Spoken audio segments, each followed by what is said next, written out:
Hi, and welcome to the lesson on point of view, where you only see what the author wants you to see. Today's lesson on point of view, our objective is that students will be able to demonstrate an understanding of point of view and how it affects the reader understanding. The essential question is, how does the point of view affect a reader's understanding of the story? There are three main types of point of view: first person, second person, and third person, and we will be covering all of those today. The first person, the eyes have it. When a narrator uses the first-person point of view, he writes using first-person pronouns, I, me, or my. The main character is the writer himself, and the story is being told firsthand. It's important to remember that when you're reading a first-person story, you only get the narrator's perspective. Here's an example of first person, the autobiography, I Am Malala. Most people are very familiar with Malala's story. She was on a bus in her home country of India, and she was talking about her thoughts and beliefs of educating all people, both rich and poor, and also women. And a member of the Taliban shot her in the face for her views. She has been made famous worldwide. She's actually become quite the activist, and she's given many speeches, and she travels around. She's been on TV as well. This is an example of first person, and again, the narrator is telling his or her own story. The second type of point of view is second person. Whereas the first is all about the eyes, the second is all about the you. So second person is not generally used. The most common place you see this in fiction is the choose your own stories, but second person is quite common for informational documents such as directions or how-to guides. Here's an example of a blog about making brownies, and you can see it says there's something empowering about being a home baker, especially when it comes to making your favorite brownie.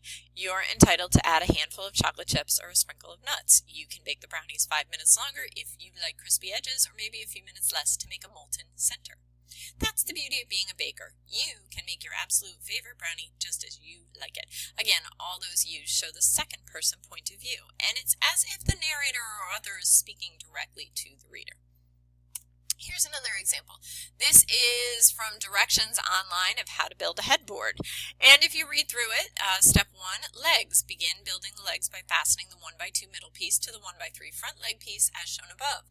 To hide your nail holes, fasten the 1x2 board into the back side of the 1x3 board. Keep outside edges flush. And there are more directions down at the bottom. But what's important to note here is that second person where you see the your and the your. Another way of identifying second person point of view is in looking at the verbs. The second person point of view uses what is called the imperative verb tense, where the you is assumed. So, for example, it says begin building the legs by fastening the 1x2 middle piece. It doesn't say you begin or you should begin or you can begin. That's all assumed. They just start with that imperative verb, begin. There's another one down there, use the 1 1/4 inch nails. So again, this is the imperative form, and this is what's used in second person point of view. Coming to the third person point of view, there are actually 3 subcategories here. And the first subcategory is called objective. This is where the author or narrator does not tell or share any character's thoughts or feelings. Objective is kind of like a robot telling the story. The objective point of view only deciphers facts and details without sharing human opinions about the story. So here's an example, our little robot. If a robot were telling the story, he would be quite objective. He would say, she is wearing green today. Okay? An objective robot would not say she is wearing an ugly green today, because that is not objective. That's giving his opinion. So keep in mind, objective really keeps out all of the preferences, biases, and opinions of the writer or author, and you don't get any characters' thoughts or feelings whatsoever. The next type of third person is limited. This is where the author or narrator gives only the thoughts and feelings of one character. So for example, I know many students like to watch YouTube videos of other people playing video games. Here is an example from Minecraft. Most people know Minecraft. So if you're watching this video, you have the person who's narrating telling you their story, and you get their thoughts and feelings as they're playing the game. You can see the other characters, but you only get the inner thoughts of the person who is playing, and you can see it from their point of view. He's holding up the sword.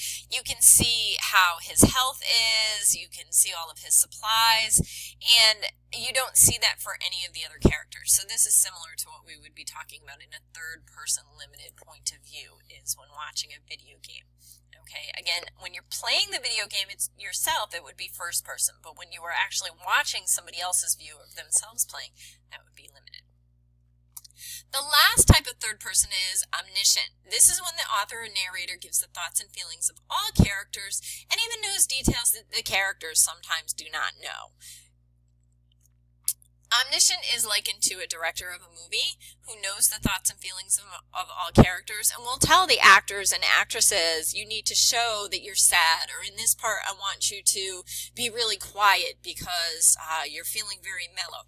The director is sort of like that author in an omniscient novel where he's trying to show the thoughts and feelings of all the characters. And when we're talking about those details that the characters do not know, sometimes you'll see that when an author will turn to the audience and speak directly to them. They'll say, well, little does he know, or here's some information.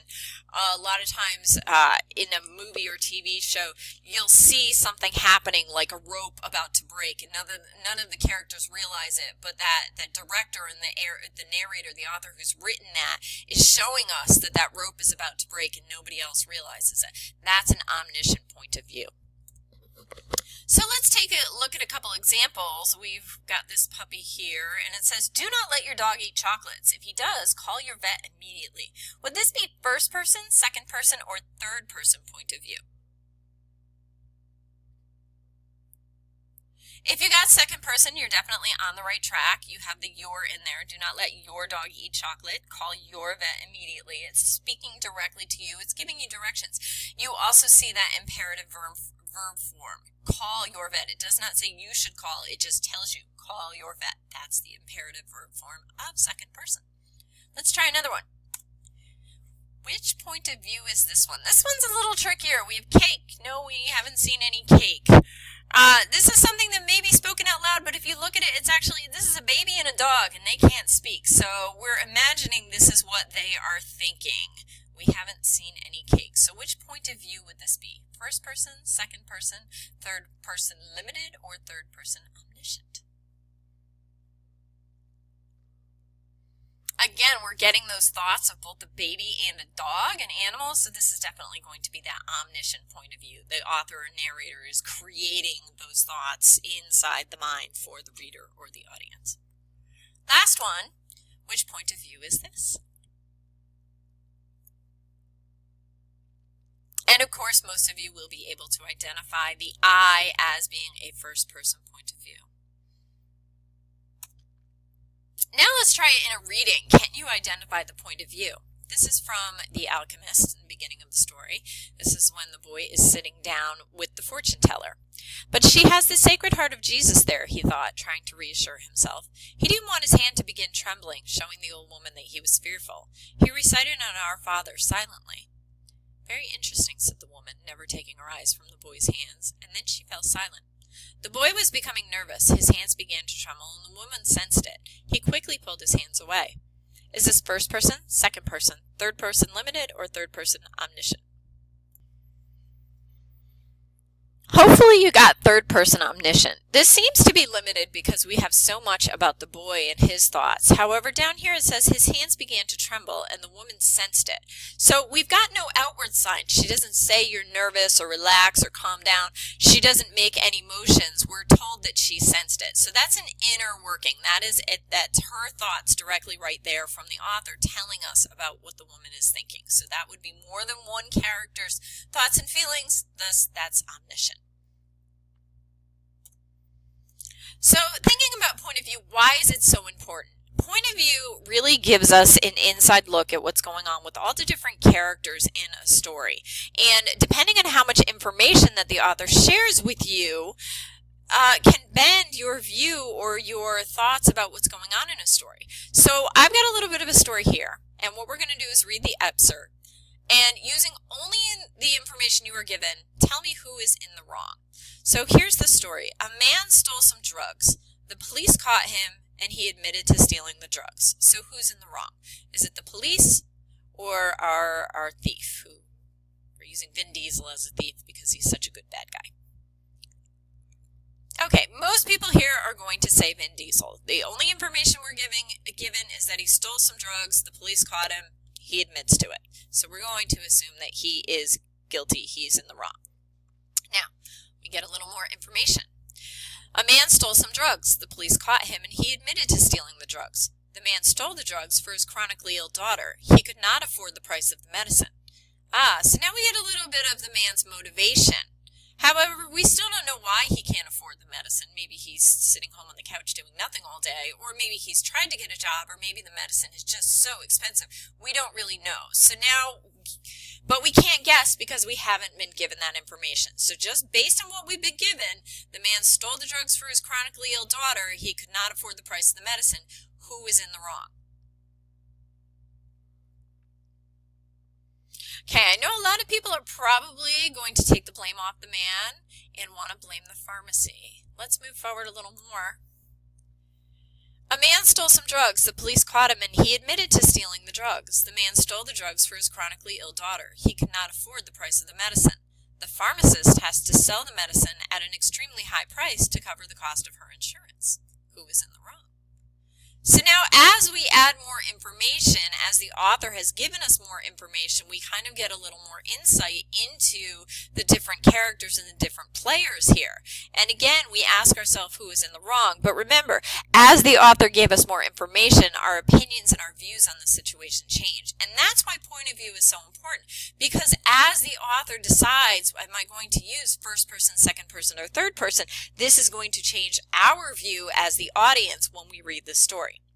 So just to review what we went over today, point of view, there are three main types of point of view. We have first person, when a narrator uses the first person point of view, they write using I, me, or my, and the main character is the writer, him or herself.